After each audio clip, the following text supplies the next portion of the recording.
Abstention record, montée du Front National et soulagement à droite. Voilà les enseignements du premier tour des cantonales dans le Rhône. Menacée dans plusieurs cantons, la majorité départementale a plutôt bien résisté.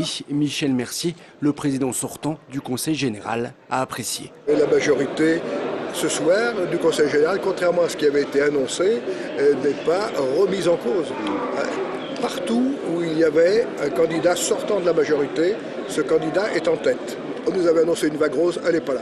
La vague rose n'est pas là, mais tout n'est pas joué. Thierry Philippe, qui compte faire basculer le 8e canton à gauche, sera bien présent face à l'UMP Lionel Lassagne pour un second tour qui s'annonce très serré. L'adjoint au maire de Lyon se dit confiant. Nous pouvons encore gagner. Alors dans mon canton, bien entendu, nous pouvons gagner puisque le total gauche me paraît supérieur à ce que peut atteindre M. Lassagne.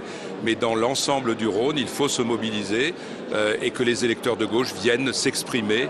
Le PS appelle à la mobilisation. Il faut dire que 63% des électeurs ne se sont pas déplacés dimanche, une abstention record. L'autre tendance dans le Rhône, c'est la progression du Front National. Ils seront 11 candidats présents au second tour, comme à Meyzieux, où le PS a déjà perdu son siège, battu au premier tour par le FN. Je pense qu'une lame de fond s'est opérée dans le Rhône comme elle s'est opérée dans toute la France.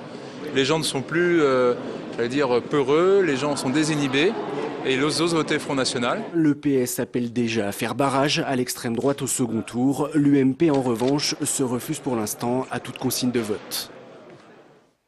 Et dans le 6e canton de Lyon, duel fratricide dimanche prochain. Le conseiller général sortant UMP, Dominique Perben, a été mis en ballottage par le maire de l'arrondissement, Jean-Jacques David, étiqueté Lyon d'hiver droite. Les deux hommes, anciens alliés politiques, se retrouveront donc en tête-à-tête au second tour.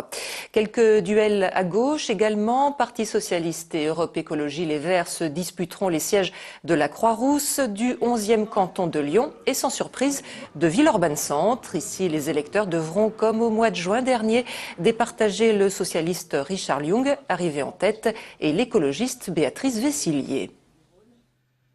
C'était un résultat assez attendu, donc je suis contente d'avoir fait progresser mon score, puisque l'écart se resserre au soir du premier tour entre le PS et moi-même. C'est une bonne nouvelle que la gauche soit en tête à Villeurbanne. Ce qui m'inquiète beaucoup plus, c'est la présence du Front National dans deux cantons. Le Front National va être au 2e tour.